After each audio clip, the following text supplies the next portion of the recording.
Hari ini kita bisa melanjutkan istiqomah kita dalam ngaji filsafat.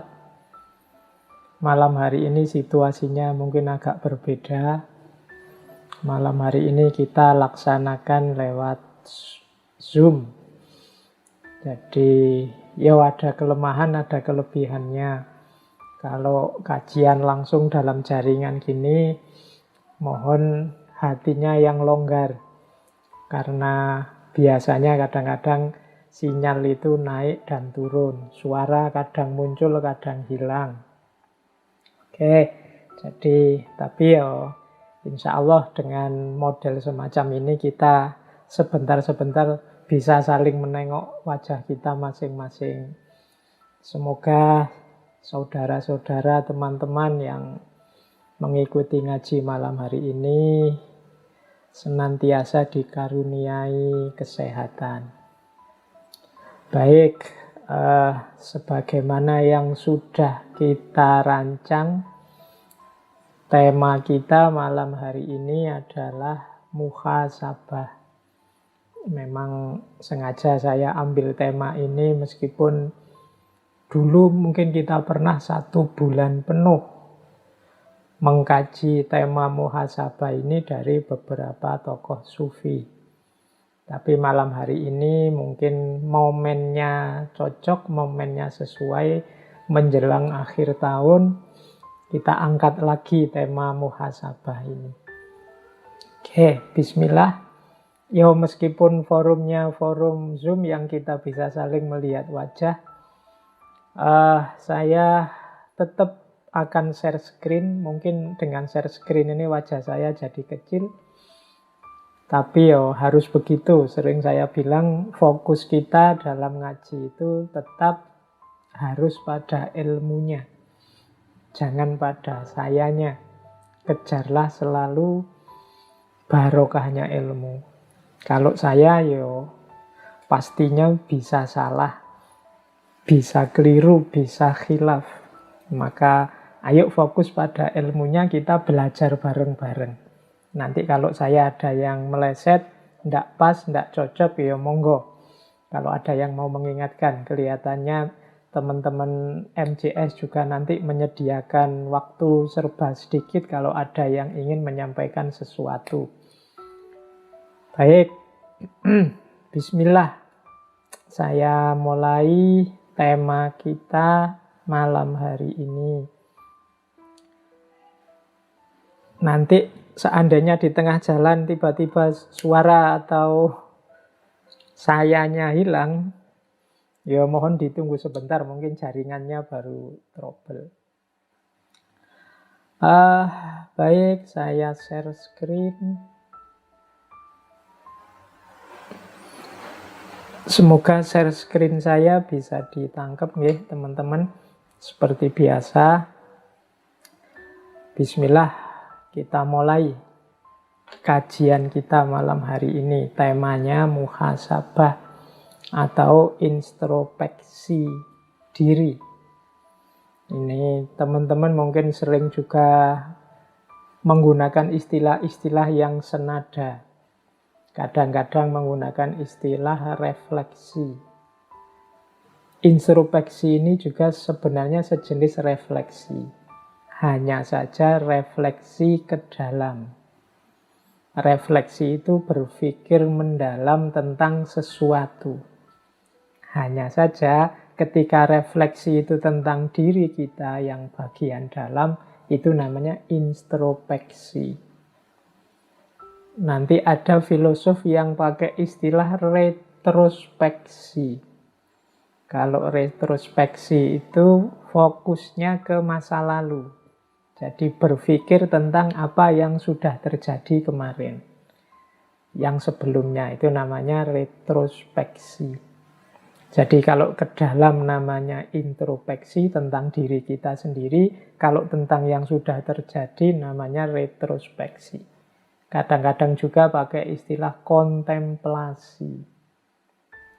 Kalau kontemplasi ini pemahamannya adalah berpikir mendalam dan utuh, luas, lengkap, semua dimensinya dijelajahi. Ini biasanya orang menyebutnya kontemplasi. Baik, itu untuk istilah-istilah ya, biar kita kritis dalam menggunakannya. Kalau refleksi biasanya fokus pada satu objek, kalau objek itu ke dalam namanya introspeksi. Baik, kita lanjutkan. Saya awali dari sebuah jargon yang populer sekali di dunia filsafat, yaitu know thyself atau gnosis auton. Itu tulisan Yunaninya seperti itu. Artinya, kenalilah dirimu. Teman-teman yang fokus ke Islamic Studies mesti ngerti man arofa nafsahu faqad arofa rabbahu. Jadi know thyself itu kenali dirimu. Karena kuncinya hidup kita adalah identifikasi kita, pengenalan kita tentang siapa aku. Jadi orang yang tidak kenal dirinya, dia susah untuk bertindak, dia susah untuk bahagia, dia susah untuk mengekspresikan diri, mengaktualkan diri. Wong dia tidak ngerti siapa aku. Jadi mengapa kita harus muhasabah? Muhasabah itu upaya kita untuk kembali mengenali diri kita. Jangan-jangan kemarin-kemarin, setahun ini kita mengalami banyak sekali masalah yang macam-macam. Jangan-jangan kita kehilangan diri kita. Kalau bahasa filsafat sering disebut kehilangan identitas. Seolah-olah bukan aku yang kemarin-kemarin itu. Kita diserbu corona sejak bulan April.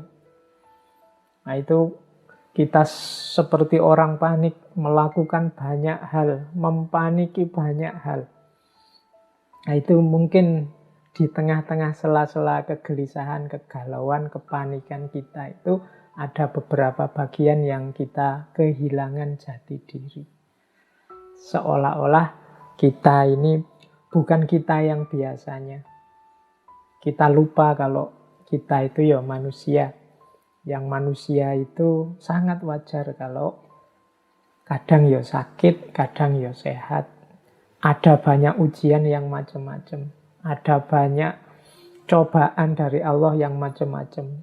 Kita juga punya Allah dan lain sebagainya. Ini kan sering membuat kita lupa. Maka momen akhir tahun ini semoga bisa jadi bahan kita untuk muhasabah.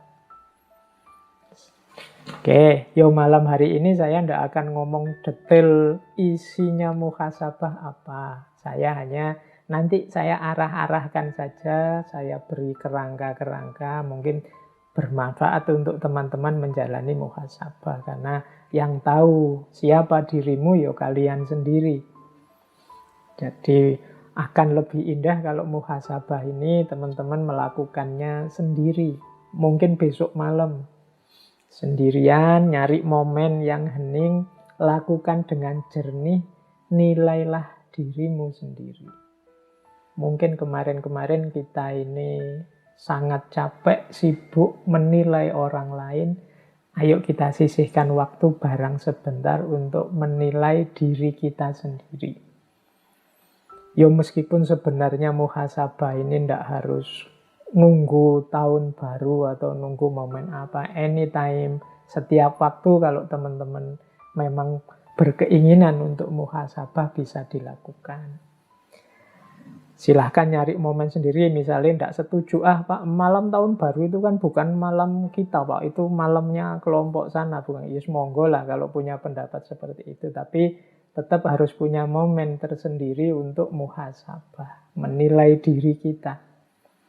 Karena kalau kita tidak menghitung diri kita, tidak muhasabahi diri kita, khawatirnya kita ini sebenarnya banyak kelirunya tapi merasa benar terus. Sebenarnya sudah keluar jalur tapi merasa masih on the right track. Nah, jadi inilah pertimbangan saya mengapa Sebenarnya dulu sudah bolak-balik saya sampaikan tentang muhasabah, malam ini saya angkat lagi untuk sekedar mereview beberapa materi kita. Siapa tahu akhir tahun ini ada gunanya untuk teman-teman bermuhasabah. Baik, jadi patokannya itu ya, kalau dari filsafat, know thyself. Ini sebenarnya maksim atau kalimat quotes yang disampaikan pertama kali oleh filosof pertama, yaitu Thales. Tapi kata-kata ini juga dipakai oleh Socrates. Kemudian dipakai juga oleh muridnya Plato. Pythagoras juga memakai ini, Heraklitus memakai ini. Ada lagi filosof yang saya ingat pakai kalimat ini, Solon. Solon ini tokoh yang menjadi founding father-nya demokrasi di Athena. Karena memang kalimat ini khas Yunani kuno. Baik, ini untuk memancing kita saja. Nah, kalau ini dulu saya sampaikan pada sesi muhasabah ketika kita membahas Imam Hasan Al-Basri. Jadi ini kalimat-kalimat dari Imam Hasan Al-Basri. Silahkan teman-teman nanti direview lagi. Dulu kita 1 bulan membahas tentang muhasabah. Jadi menurut Imam Hasan Al-Basri, seseorang tidak akan dapat predikat takwa sampai dia melakukan muhasabah kepada dirinya sendiri lebih ketat dibandingkan seorang teman yang bermuhasabah terhadap temannya. Jadi ini agak berat ini. Menurut Imam Hasan Al-Basri justru ini hubungannya dengan ketakwaan. Berarti di antara cirinya orang yang bertakwa adalah dia mampu dan mau melakukan muhasabah. Lebih ketat daripada ketika dia menilai temannya. Kita ini kan canggih kalau menilai teman. Kita ini luar biasa kalau mengomentari orang lain. Itu. Kalau tidak percaya, yo silahkan cek medsos-medsos kita itu kan perlombaan komentar, perlombaan menilai orang lain secara luar biasa. Padahal Imam Hasan Al-Basri dibalik oleh beliau, justru kalau kita lebih ketat memuhasabahi diri sendiri, menunjukkan derajat atau level ketakwaan kita. Ya meskipun kalau kita sedang menilai diri kita sendiri, tidak harus diposting di medsos. Atau kalau mau diposting di medsos, ya dibikin privat saja. Oke, nah yang kedua, ini saya untuk mengantarkan kita dulu, biar situasi batinnya nyambung dengan muhasabah. Seorang hamba akan berada dalam kebaikan selama dia mampu menasehati dirinya dan selalu menghisap dirinya. Kemudian yang ketiga, di antara tanda-tanda Allah berpaling dari seseorang ialah Allah menjadikan kesibukannya pada perkara-perkara yang tidak bermanfaat baginya. Ini untuk memageri muhasabah tadi ya, bahwa kita ini sering melakukan hal-hal yang tidak penting. Hal-hal yang tidak urgent dalam kehidupan kita. Hati-hati, jangan-jangan itu isyarat bahwa Allah mulai menjauh dari kita. Allah mulai berpaling dari kita. Maka perlu kita sering muhasabah untuk ngitung-ngitung. Yang saya lakukan ini manfaat apa enggak? Penting apa enggak? Baik, ini pengantar dari Imam Hasan Al-Basri tentang pentingnya muhasabah. Semoga teman-teman masih ingat ketika dulu kita banyak membahas tentang para sufi, termasuk yang membahas muhasabah. Baik, nah kita awali sekarang muhasabah kita dengan menengok status jiwa kita. Ini kalau saya Inggriskan state of soul. Ini saya ngambil dari Imam Ghazali, saya mengambil dari Syekh Abdul Qadir Jailani, saya mengambil juga dari Imam Mawardi. Pernah juga menjelaskan level-levelnya jiwa. Nah, ayo kita lihat. Dari 4 level ini kita ada di mana? Jadi ada kondisi jiwa yang paling rendah, kondisi jiwa yang amarah. Kemudian lebih tinggi satu level, kondisi jiwa yang lawamah. Kemudian nambah satu level lagi, kondisi jiwa yang mulhamah. Dan puncaknya adalah kondisi jiwa yang mutmainnah. Sekarang kita tengok diri kita ini ada di level mana. Kalau kita ini masih senang melakukan hal-hal yang dilarang, dosa, maksiat, dan yang sejenisnya, dan merasa biasa saja, nyaman saja melakukan yang seperti itu, berarti kita ada di level jiwa yang amarah. Jadi wis dosa tapi seneng atau nyaman, salah tapi enjoy aja. Nah, ini amarah. Jadi ngerti sih kalau bohong itu dosa, ngerti sih kalau bikin hoax itu dosa, ngerti sih kalau membuat fitnah itu dosa, tapi nyaman saja, seneng saja Pak. Saya lihat orang gegeran rame. 1-2 kali saya pernah ada yang ngomong begitu. Suka saya Pak kalau lihat orang itu konflik. Kalau sepi tidak asik Pak. Yang asik itu kalau ada orang gegeran, sekali-sekali dipancing dengan berita-berita bohong. Nah, hati-hati kenyamanan kita saat melakukan dosa, menjalani maksiat, itu menunjukkan level kita ada di level jiwa yang paling rendah, yaitu level amarah. Nah, ya kalau dalam bahasanya Al-Quran ini biasanya karena nafsu. Nafas itu la ammarotum bisu. Jadi levelnya masih amarah. Nah, naik satu level lawamah. Kalau lawamah ini kita tahu mana baik, mana buruk. Sebenarnya saya tahu ini dosa, Pak. Tapi menghindarinya susah. Dan setiap kali melakukan dosa saya kok yang menyesal mengapa kok saya melakukan dosa. Nah, ini lebih baik daripada yang makom amarah tadi. Kalau yang makom amarah itu seneng dia, enjoy melakukan dosa. Tapi kalau yang lawamah ini, dia merasa menyesal. Jadi masih mudah terjerumus dalam salah, dalam dosa. Ya tahu dia ini salah. Tapi kok ya susah menghindarinya. Akhirnya dia menyesal. Nah ini lawamah. Jadi batinnya itu selalu dalam pertentangan.